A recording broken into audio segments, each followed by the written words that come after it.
ሰላም ጤና ይስጥልን። እንዴት ናችሁ? ደህና ናችሁ? ሁሉ ሰላም አለው። እኔ በጣም ደህና ነኝ። አስፋውልኝ ነኝ። ዛሬ እስቲ አንድ ነገር ሼር እንደራረግ። መልካም ስላገኘኋችሁ እጅግ በጣም ደስ ብሎኛል። የሳምንቱ መጨረሻ በምንድን ነው የምታሳልፉት? ዊኬንድ ነው የሚባለው አይደል? የሳምንቱ መጨረሻ ምን ላይ ነው የምታሳልፉት? እስቲ ራሳችሁን ጠይቁት፣ ራሳችሁን እዩት። ዊኬንድ ያው በብዙ መልኩ እንደየሰው ሁኔታ ሊያልፍ ይችላል። አንዳንዱ ባላስፈላጊ ሁኔታዎች ውስጥ ማለትም ያው ፍላጎቱ ነው። በእርግጥ የሰውን ፍላጎት መቃወም አስፈላጊ አይደለም። በግሌ ያው ኢንጆይ ማድረግ፣ እኛ ሀገር ደግሞ ኢንጆይ ማለት ምን እንደሆነ ግልጽ ነው። አብዛኞቻችን አይደል? ኢንጆይ ማለት መጠጣት፣ በቃ እንዲህ አይነት ነገሮች ናቸው በጣም ደስ የሚለን እና እንዴት ነው የምታሳልፉት? እንዴትስ ነው ማለፍ ያለበት ብላችሁ ታስባላችሁ? ዊክንዳችሁን ወይም ሳምንቱ መጨረሻ እስቲ እኔ ሳሳልፈው ደስ የሚለኝ በብዙ መልኩ ነው። የሳምንቱ መጨረሻ አንደኛ ለፋሚሊ ጊዜ የምንሰጥበት ጊዜ ብዬ አምናለሁ። ስፔሻሊ የፍቅር ህይወት ውስጥ ያለን ባለትዳር ከሆንን የፍቅር ጓደኛም ካለን እንዲሁም ደግሞ ቤተሰብ ካለን እናት አባት እህት ወንድም ካለን ፋሚሊ ታይም መሆን አለበት ብዬ አምናለሁ። ማለት ከቤተሰቦቻችን ጋር ቁጭ ብለን እውነት የልባችን አውርተን ተደስተን ስቀን ተጫውተን መዋል ራሱ አንድ እርካታ ነው። በምንም የሚቀየር አይደለም። በነገራችን ላይ እኔ እንደዛ ነው የሚሰማኝ፣ የእናንተን አላውቅም። እና ዊኬንድን እጅግ በጣም በአማረ ሁኔታ ማሳለፍ ፋሚሊን ይዞ ቢች ኤሪያ ሊሆን ይችላል፣ ማለት ውሃ ዳርቻ ወይም ደናማ ቦታዎችን ወይም ሀኪንግ ተራራማ ቦታዎችን መሄድም ሊሆን ይችላል። ያው እንደየቦታው ይወስኗል ሁሉንም። እና ዊኬንድ በሌላ መንገድ ደግሞ የታመሙትን በየሆስፒታሉ ሊሆን ይችላል፣ ኤንጂኦዎች ያሉበትን ሊሆን ይችላል። ለምሳሌ ልክ እንደነ መቄዶንያ ቦታዎችን ሄደን ማየት ሊሆን ይችላል። ማለት ውስጣችን የሚራራበት ወይም እኔ ብለን ሁሌም ራሳችንን የምንገልጽበት መንገድ አለ።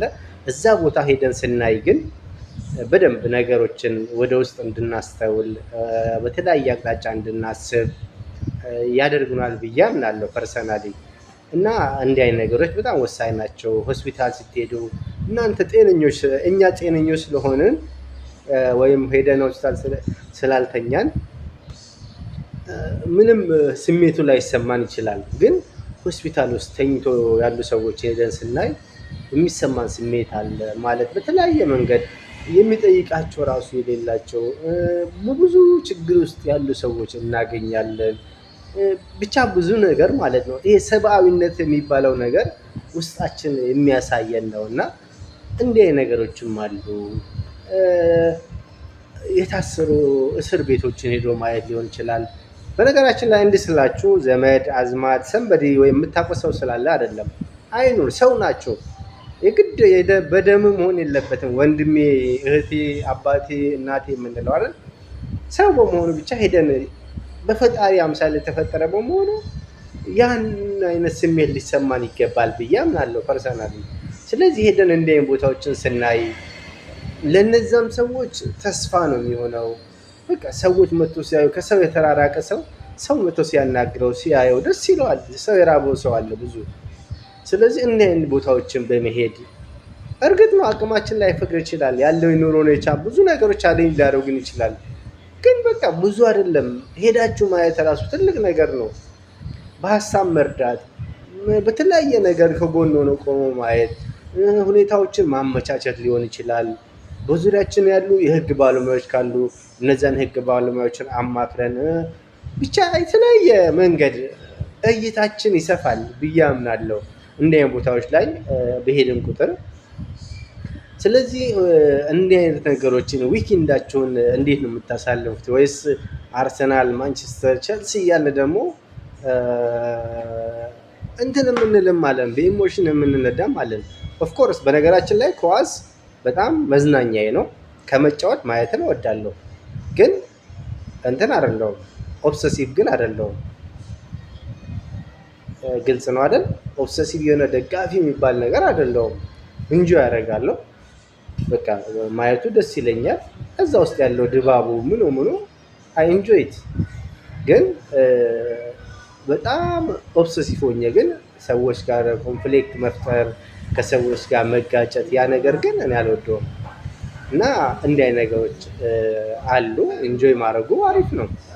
እና ሌላው ደግሞ ከራስ ጋር መሆን ስፔሻሊ ማለት እኔ ደስ የሚለኝ እንዲህ አይነት ነገሮች የሆነ ዛፍ ያለበት አካባቢ ጫካ ውስጥ ሊሆን ይችላል። ያው ጫካ የምንፈራ ሰዎች ልንኖር እንችላለን ኦፍኮርስ። ግን በቃ ቢያንስ ገዳማቶች፣ ዛፎች አሉ፣ ጭር ያለ የወፎች ድምፅ የሚሰማበት ቦታዎች አሉ። ልክ እንደዛ አይነት ቦታዎች ላይ ሄዶ ማየት ራሱ በጣም ደስ ይላል። ከራስ ጋር መሆንን በቃ ራሳችሁን የምትገመግሙበት ቦታ መኖር አለበት ብዬ አምናለሁ። ራሳችን የምንጠይቅበት ቦታ፣ ከራሳችን ጋር የምንሆንበት፣ እስከዛሬ የመጣንበት ፓዝ አለ፣ ወደፊት ደግሞ የሚጠብቀን መንገድ አለ። እነዛን ነገሮች እንዴት ወደፊት ማስኬድ እንዳለብን፣ ከትላንትናው ነገሮች ምን ተማርን፣ ምን ከገጠመን ነገር ምን ነገር ትምህርት ወስደናል፣ ለህይወታችን ስንቅ የሚሆን ነገር ምን አገኘን እያል ራሳችንን መጠየቅ ብቻ ብዙ ነው። ዊክንድ በብዙ መልኩ ያልፋል። እንደየሰው ብያለሁ አይደል? ብቻ እንዲያርጉ ያልቃል። እንደየሰው ሁኔታ ይለያያል። ብቻውን ሆኖ ማሳለፍ የሚፈልጋለ ብቻ ብዙ ነው። ግን የሚጠቅመውን ግን መምረጥ አሪፍ ነው ብዬ አምናለሁ አይደል? የሚጠቅመን ነገር ላይ ሞር እናተኩር፣ በሚጠቅመን ነገር ላይ ሞር እንስራ። ብቻ ህብረታችን ይጠንክር። ማለት ዘመድ መጠየቅ ሊሆን ይችላል፣ ጓደኛ መጠየቅ ሲሆን ሊሆን ይችላል፣ በታክሲ ውስጥ የተዋወቅነውን ሰው መጠየቅ ሊሆን ይችላል። ምንም ማለት አይደለም፣ ዘመድ አይደለም ግን ተዋውቀዋል። በቃ ባይዜ በእንደዛ መንገድ የተዋወቃችሁ ሰው የህይወታችሁ ምርጥ ሰው ሊሆን ይችላል። በህይወታችሁ ላይ ትልቅ ተርኒንግ ፖይንታችሁን የሚያመጣ ሰው ሊሆን ይችላል። በአጋጣሚ ተዋውቃችሁት ማለት ነው፣ ምንም አታውቁት ሰው። ስለዚህ በእንደዛ አይነት ሁኔታዎች ውስጥ ራሳቸውን በደንብ መገምገም ያስፈልጋል። እሁድና ቅዳሜን እጅግ በጣም ደስ በሚል ሁኔታ፣ በመልካም ሁኔታ ስፒሪቹዋል ቤታ መሄድ አለበት፣ ግድ ነው መሄድ አለበት። መንፈሳዊ ቦታዎችን እኔ በክርስትና ኦርቶዶክስ ነኝ፣ ሄዶ ማስቀደስን፣ ደጁ መርገጥን፣ በቃ ከፈጣሪ ጋር መገናኘትን አይ ላይክ። እዛ ጋ ያለው ቅዳሴው እያንዳንዱ ያለው የሚገለጡ የሚደረጉ ነገሮች ራሱ ቬሪ አትራክቲቭ፣ በጣም ሳቢዎች ናቸው። ሳቢ ብቻ ሳይሆን ለነፍሳችንም ምግብ ናቸው አይደል? ሰው ለስጋው ብቻ ሮጦ የሚፈልገውን ሊያገኝ ይችላል፣ ግን እስከ መጨረሻው ግን ላያስኬደው ይችላል አይደል? ስለዚህ ስጋ ከነፍስ ጋር፣ ነፍስ ከስጋ ጋር አብሮ መሄድ አለባቸው ብዬም አምናለሁ። መቼም የኔን ሀሳብ ነው የሬፍሌክት እያደረኩ ያለሁት፣ ትረዱኛላችሁ አይደል? ስለዚህ በእንደዛ ሁኔታዎች ውስጥ ጥሩ ነው ማለት ፈጣሪም እኮ የሚለው አይደል? የታመመን ጠይቁ፣ የታረዘን አልብሱ፣ የተራበን አብሉ አይደል እንዴ? የወደቀን አንሱ። በተለይ ብቻ መልካም ነገሮችን በማድረግ የውስጥ እርካታ ታውቃላችሁ፣ ሳይከፈላችሁ የምታገኙት ደስታ፣ ውስጣችሁ የሚታደስበትን ነገር በእንደዛ አይነት መንገድ ቢኬድ ሶ አም ሃፒ፣ በጣም ደስተኛ ነኝ። እንደዛ ብቻ ባለው ነገር እርስ በርስ እንዋደድ፣ እንፋቀር። ይህ ያልሆኑ ነገሮችን ከውስጣችን እናውጣ። አይጠቅመንም፣ የትም አያደርሰንም። በቃ እኔ ወንድም ነኝ፣ እህትሽ ነኝ፣ በቃ ልጅህ ነኝ፣ እናቴ ነሽ። ስለዚህ በቃ በፍቅር እንኑር። ይህ የፖለቲካ ጨዋታዎችን እናስወግድ። እነሱ እኛ ላይ ቁማር ይቆምራሉ፣ አይመለከተንም።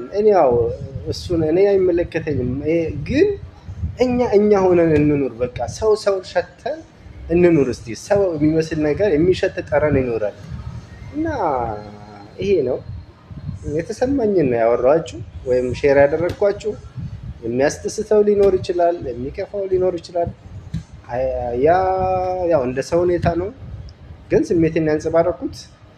ስላዳመጣችሁኝ አመሰግናለሁ። ያስከፋችሁ ካለ ሶሪ ከልብ ማለት ነው። ስለ ሁሉም አመሰግናለሁ። መልካም ጊዜ ይሁንላችሁ። መልካም የሳምንት መጨረሻ ወይም አሪፍ ደስ የሚል ጊዜ በህይወታችሁ ላይ ትልቅ ትሩፋት የምታተርፉበት ሳምንት ይሁንላችሁ። ከራሳችሁ አልፋችሁ ሌሎችን የምታዩበት አይን ይስጣችሁ ነው የምለው። ሌላ ምንም ልል አልችልም። ቴንክ ዩ። መልካም ቀን